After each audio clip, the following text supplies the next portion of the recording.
Hello, everyone. We are here again this week with my beautiful friend Carrie Farmer, and I love talking about this topic. So I'm just going to double check really quick to make sure that we are live because you all know how much technology um, is. Okay, it looks good. Yay, I see us on there. So that's good. So hello, everybody. I hope you're joining us live this morning. I am here with obviously Carrie Farmer. I just said that. I apologize for repeating. I'm going to be honest. I'm um, a little bit off kilter this morning. I had a really weird night last night and I'm a little bit tired, and it's actually perfect for this conversation, I think, because it helps us learn to be in divine flow, which is really kind of what we're going to be talking about today. I love the topic that we've chosen. The title of your show is What's Holding You Back from Happiness. And so, Carrie, go ahead. I kind of keep these laid back. I'm sure you've seen some of the interviews already, and let's just dive in, tell everybody a little bit about you and what you do, and then we'll really dive into this idea of what's holding us back from happiness.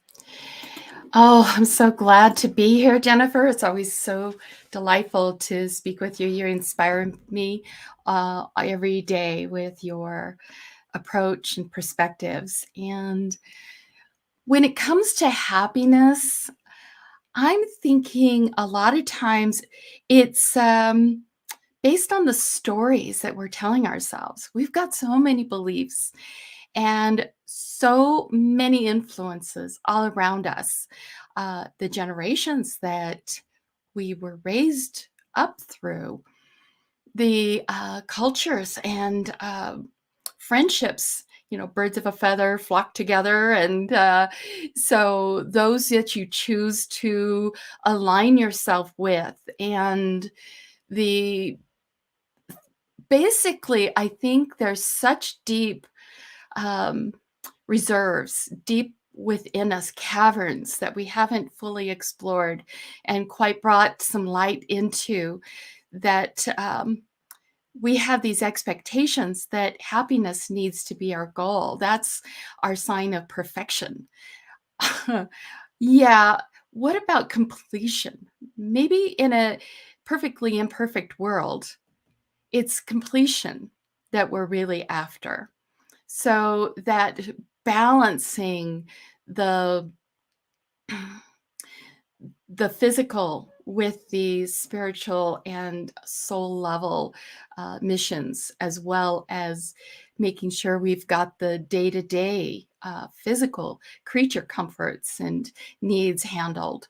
And so for me, it's a fascinating wide variety of ideas and thoughts, and depending on how you're coming at it and what your needs are, I think that's where you have to really know yourself and know what really is for you. I can't hear you. Sorry, I muted so that I could take a drink of water. I love everything that you're saying about that because it's so multifaceted, and that's something that has definitely been coming up a lot lately for me, is the idea of the multidimensionality that we're experiencing. And I think we're experiencing that on such a deeper level even now, more than say 3 years ago, right? And so I love that you're speaking to all of the facets and all of the ideas, and is happiness in completion? And I mean, how do we do that? Because I think what happens for a lot of us is we get on the spiritual journey, and then we are striving for this idea of completion, when really there is never completion, because there's always more level, there's always more depth, there's goals that you can meet. But when you find that you feel complete within yourself, that's when things lock in and when happiness can become a little bit easier to attain. So tell us a little bit about you and the work that you do. Well, I have a background of growing up without any church per se, any kind of spiritual teaching from my younger years. Every so often, neighbors might have invited me to go to a vacation Bible school or a special Sunday school weekend or whatever type of a thing. And my mom always was like, "Oh, you need to go. You'll enjoy it. It'll be good for you." Um, But I would go as this little kid and go, okay, nobody else in my family's coming. And these people are weird. These stories of these people in these robes, and what the heck is this? It was very uncomfortable. And I just, I just didn't know until then. I'm in my teen years, and of course, being raised in growing up in the school system where evolution's the thing. And of course, the teachers always said they weren't teaching evolution as truth. But you all know that, whenever they say, okay, so who believes there's a God? And, the few Christian kids, there might be 3 or 4 braver ones, they raise their hands, and the rest of the class, and I mean, I don't know, maybe it was just me looking at them like, oh, you poor pitiful things. You just have no clue what's going on. Later on, meet my husband, and he was definitely going, there has got to be more than just struggle and striving to, get the job and just work like all the time. And he was searching around for spiritual truths around, and I'm like going, yeah, I don't think that's how that works. So we fast forward into, he finally finds somebody who could explain the dualities in the Bible, where it says that this is truth, but then this isn't true. And then, the contradictions. So he finally had somebody who could explain this to him. So I follow along, and I'm like, yeah. But then I did, accept Jesus, and started to do the Bible studies, and really found that relationship with the Holy Spirit and God. And that was quite profound. But then there was some other things that happened within the church that, you can see the feet of clay, because there's egos in there. There's systems, and there's party spirit to, inner circles, and Dogma and mhm, you get all that. And so um, I just went away. I just felt quite a hurt in the situation that was going on, and it wasn't really about me. It was about ideals and how they were treating some other people, which is so interesting too. That could be another discussion later. But essentially, I just was like, I gave up on it all. I was like, I don't know that. I mean, I didn't give up on God, but I really had questions about the whole Christianity thing and all of that. And so I just decided to focus on my business efforts. Well, come to full circle around, all my business stuff was talking at the self-help books. We're talking about this connection to a greater good, in this alignment to your truth, and all these beautiful things that I'm going, oh, well, there you go. So part of the whole thing is that I needed to say, I need a map for this life, because I couldn't figure it out. So I sat down with God, and I said, okay, I feel really awful. I feel like anything uh, other than cherished by you. But I know that the Bible says I'm cherished, and I'm a trophy in yours. I'm going, I don't feel that. Show me. So I just created this whole layout, and I just said, okay, let's deal. And what was interesting is all the stuff that I thought was wrong was way ballooned uh, out of proportion, because practically everything was right. It was just maybe a couple of things that needed to be tweaked or dealt with that would make the whole feel more complete. So that whole balancing for me is aligning with our peace, love, and harmony concepts of our life, and then flowing with life, the incoming and the outgoing, the past and the future. So what is present now is always this crossroads or in many times, you see the cross of the Christian viewpoint, but that's even an ancient symbol as well. Mhm. Where at the very point of that, I see that as unconditional love. So if that's the target we're hitting or going for, that's really unconditional love doesn't expect perfection. Unconditional love just wants acceptance and of what is, surrender and flow, and all these things that new age or woo woos and science is showing us too, that if you can keep your um anxieties under control, you master your emotions, Mhm. you shift your perspective on life, Mhm. all those things. And some people approach it from poor health. That's how they get to the top of that mountain of being able to see that vista of life is really good. Some people are going at it from career and material stuff. Others are going relationship, they're struggling in their relationships, and then others the emotional. But for me, it's all about the relationship with the good. Right. Right. So, I know a little bit behind the scenes that you've kind of created this map for people to work with. And we always go off of whatever our own struggle was, right? So Yeah. I kind of relate to your husband in the fact that I totally was like, this is not what we're meant, like, this is not what life is supposed to be about. I did have the Christian upbringing, and I'm like, God tells us over and over that we are to be happy and joyful and have plenty and all of these things. So why is that not how we're living? And so that struggle and strife, from whichever viewpoint that is, and you guys that have heard me before, I look at life from a whole perspective, which I love.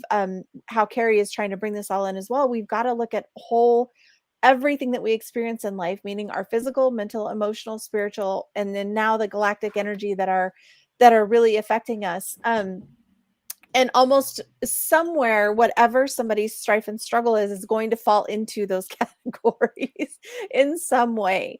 And so whatever the struggle and strife is usually what our calling is, to really understand and go deeper into and find that happiness within understanding what that's about.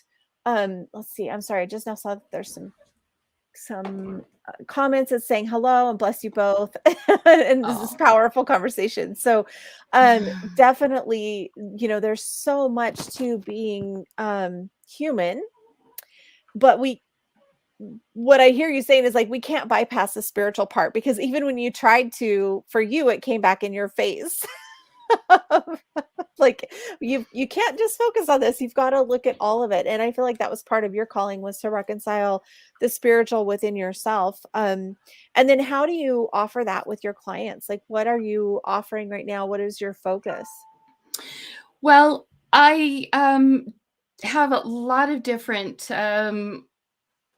programs. I'm developing even some more right now. I have a online course that goes through the soul map concept of journeying to your inner treasures. I realize basically what I'm offering is the ability to take a look at your life when you're ready to do some of that shadow work. Mhm. But I don't like to go down and really beat yourself up anymore. I did enough of that. So, I like to be able to look at it from the light side of shadow work. And that kind of Right. seems like an No, no, oxymoron. you know what? That's a really good point though, because I think some people, okay, so I think here's the thing, is the misconception. Right? There's a misconception of what shadow work is. And shadow work isn't about diving in to make yourself miserable and see all of the nasty things about yourself. It's more about what are the shadows that are holding you back from being able to radiate more light. So when you're looking at it from that way, and I can feel by the way that you're saying it, you're holding space for people to be able to do the shadow work without being in the depths of despair, but just looking at it and saying, okay, well, what could this show me? Well, it's been fun to do this is to realize there's some good light down there too, because the shadow work is simply what's under the table that's you haven't really brought up to the surface and said, I want to look at this. I don't know. There were times when long-term marriages, you kind of have to every so often just sit your both selves down and just deal and say, okay, I'm going to be really honest with you. This is what I'm feeling. This is the story that's going on in my head. This is what's happening, which gives the other person this awareness like, oh my gosh. Oh, and then you can ask questions. And then the other person's going, you know what? Why that triggered me was because of some long ago childhood, this or that. And it'll it just brings that memory up and I just react. So, that those reactionary things, that's part of your shadow work, to Mhm, deal with and to take a look at and to say, oh, okay. Because once you get courageous enough to get to the tabletop, then mhm, you're I love your galactic thing because I feel like that's the overview. That's the fifth dimension. I've got these realms, of course, like I said, body health, emotional relationship, and the material wealth and resources and all of that. Those are all aspects of our lives, right? mhm. The inner reflects the outer, and the outer impacts the inners. And, it's just, you can't really get a bead on any one thing. And if you try to be only one area and neglect other areas of your life, that's why you're so good about making sure we do self-care, or in addition to how much we love others and we care about the world and all of those things, or how you do your business stuff and you're saying, don't forget, you've also got to take care of the rest you need, the emotional needs, and so on. And so that's what I see there. But there's this whole other area, which is that upper level where you are like the director of your life and up with the galactics or your guides, or you're able to see something in this plane of existence, the bare bones. I've always thought of it like, when you're in school and the teacher would hand out the same page for everyone to color, and everybody color it their own way. No two would be identical because everybody's going to color their, well, that's how we do life. Everybody's coloring their own page of life, their own way, their own slice of life.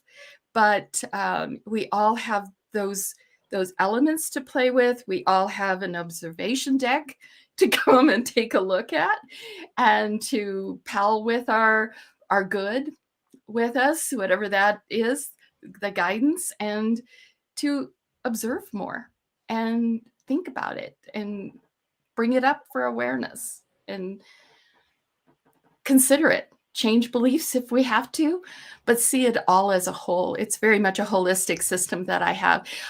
For those who are interested, I do have a self-awareness assessment that you can go to theholdback.com. Now, if your Google Chrome gives you this, oh my gosh, because I'm redirecting you to my website, carriefarmerconnections.com, and then it's /theholdback. But sometimes people can't remember all that. So I just say, go to theholdback.com, THOLDBACK.com, and you'll be able to take this self-assessment test and just kind of see what comes up for you. Now, if you scroll down, you might want to say, well, I'd really like to apply for a free 30-minute call with Carrie, and we can go even a little deeper than that with my results. But I'm hoping you'll be encouraged, and I hope you'll be feeling like maybe you learned something about yourself. Something will come up and pop up for you to ask yourself and ask the divine to help you, your guides, whatever, and take a look at something. Maybe Yeah. even be a little encouraged that it's not I as bad. I loved that you said coloring your life your way. I love that. That's so awesome to think about life being a coloring page and that you get to create it in whichever way that you want. Um, we'll make sure to get all the links below for the holdback.com Right. and all of your information. Like, I think all of this, the website and all of your social media is attached to the description box. And then everybody watching, just a reminder, you're welcome to ask questions. And you're welcome to, if we catch you live, we'll try to answer right now. And if we are on the replay, Carrie is in my Facebook group as well, the Embodied Grace community, and so she can answer questions in that post as well. I know sometimes people like that privacy to be able to ask in a closed group, so that, You're right. because some of these questions that we go through are really deep, right? And so it becomes a lot of really intense work.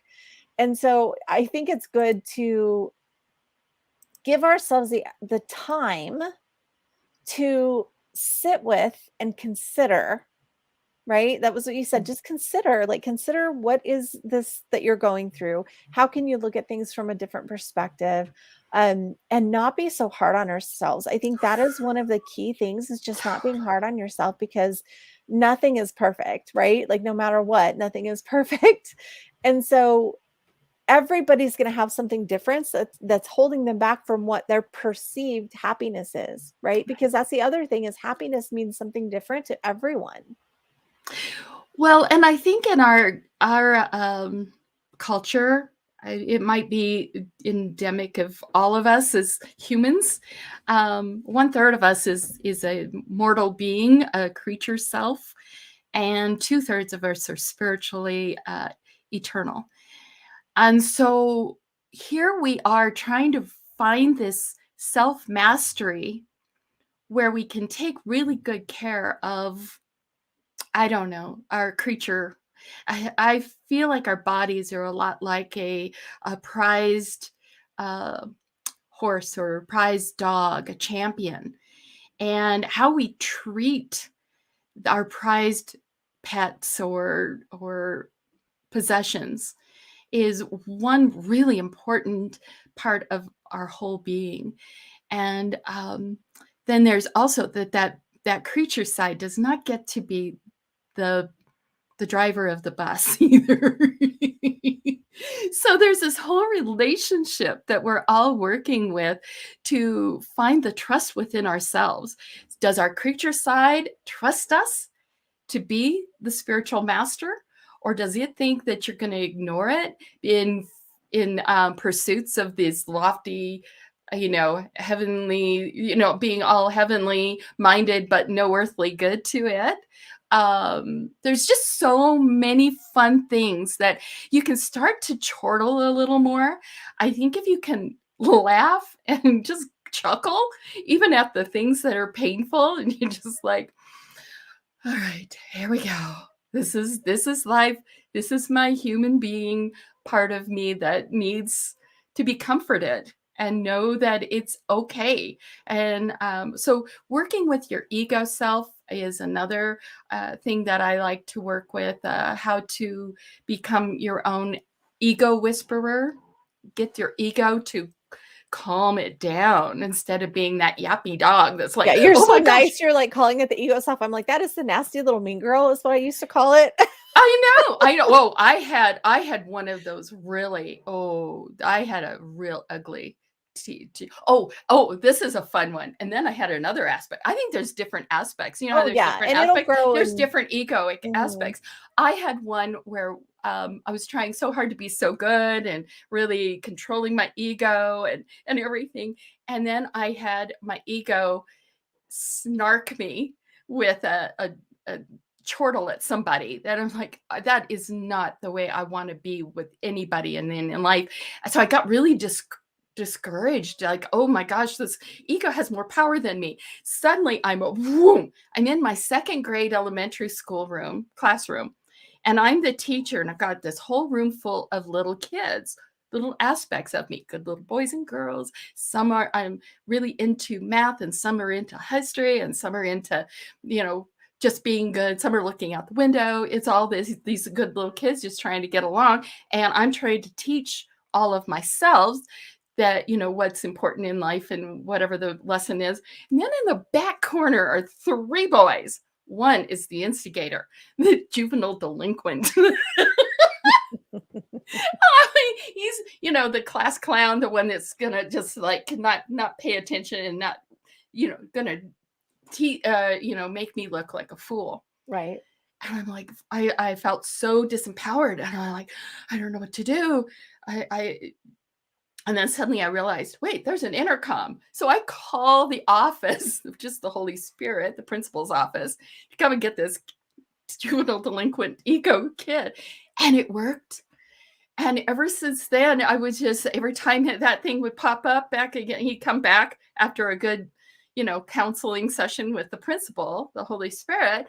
I got to the point where I was like, and he like, I know, I didn't have to force him to go. I didn't have to call in the troops or anything. He just knew, all right, I'm out of here. And he'd come back quieter. And it was a great process for me to see that we have so much power, and we can actually send the nasty little mean parts of us, just give them over To time out. to get them into timeout. They don't get to play in the classroom. They don't get to disrupt, the Yeah. great disruptors. You don't Well, get to do that. I love that you're talking about that because really essentially what you're doing there is shadow work. It's just coming from a playful side of it, right? And a different way of looking at shadow work. And it's so true because that's what I had to do in the beginning for me was the nasty little mean girl, those voices inside your head that says you're not good enough, you can't do this, what are you thinking? Who do you think you are? All of those little voices were some of the ones that I would hear that I called my nasty little mean girl.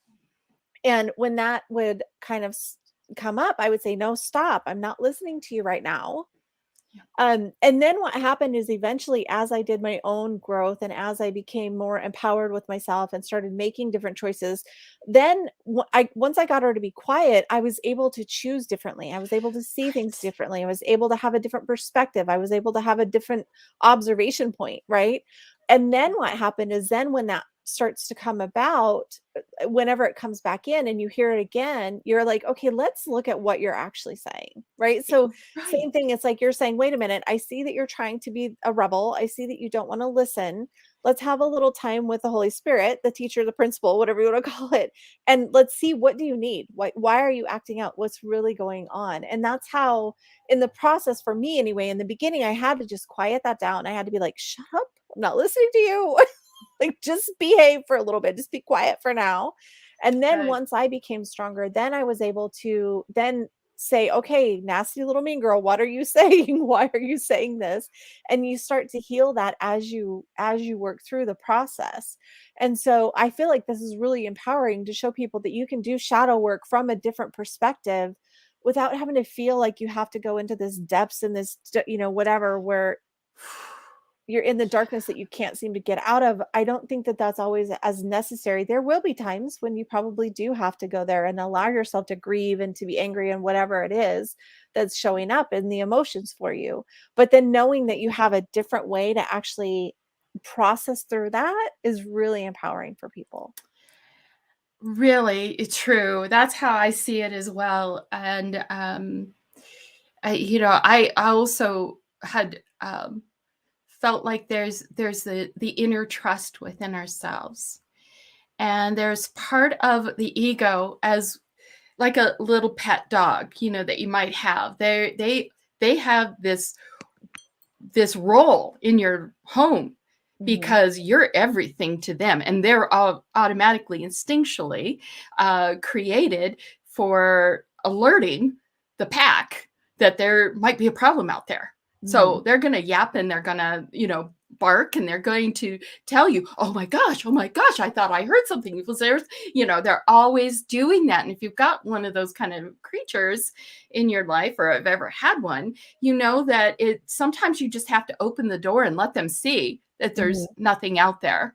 And Mhm. then they'll go lay down and be quiet for a while. And that's what I had to do with my ego too, is say, okay, we're going to sit with this because the anxiety level is intense.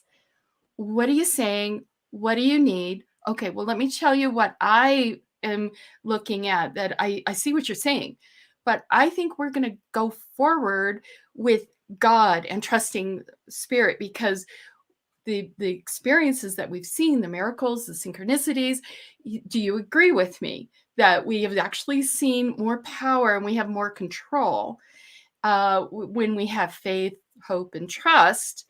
Then you get that inner agreement that, oh, okay, so you do see what I'm saying, you do hear my point of view, and you are going to protect me. Yeah, yeah, I promise I will protect you. And that's why it's so important to keep the, your promises to yourself. Mhm.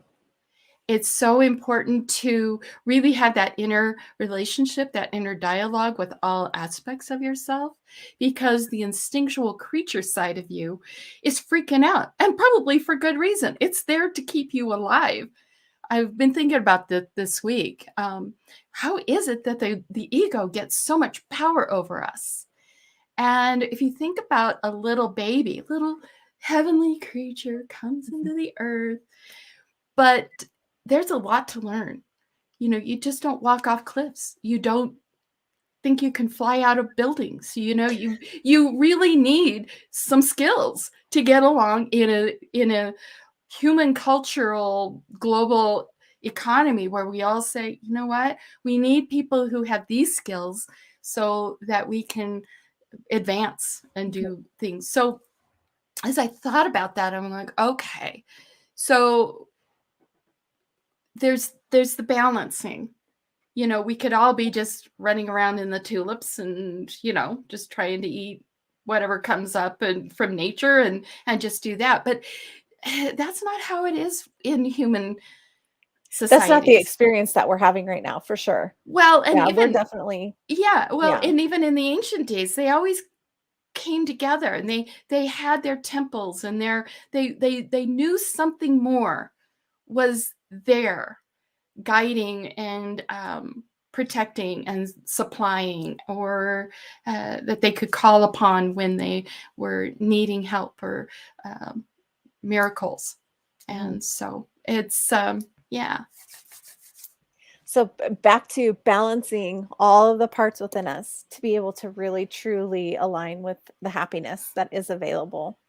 So we're coming up on half an hour, which I like to keep all of my interviews short and sweet so that everybody can grab them and just listen on your lunch hour or whatever comes up. Whenever you've got some time to listen to this, as with any of the interviews, you guys take whatever is inspiring, and the overall idea, especially with today's interview, is go a little deeper. Go a little deeper. See what's really going on within, and see where you can adjust your perspective, or maybe be open to a new perspective, or just look at it from a different view. So, Carrie, thank you so much for Thank being my you. guest today. I really appreciate it. We'll get the link for your survey because I think that would be really an amazing thing for people to do. Yeah. Thank you to everybody who was able to join us live. And if you watch the replay, do hashtag replay, and looking forward to talking to you all soon. Thanks again, Carrie. Have a great Thank day. Thanks for you. being my guest today. Oh, I Bye, enjoyed it. everybody. We'll see you soon.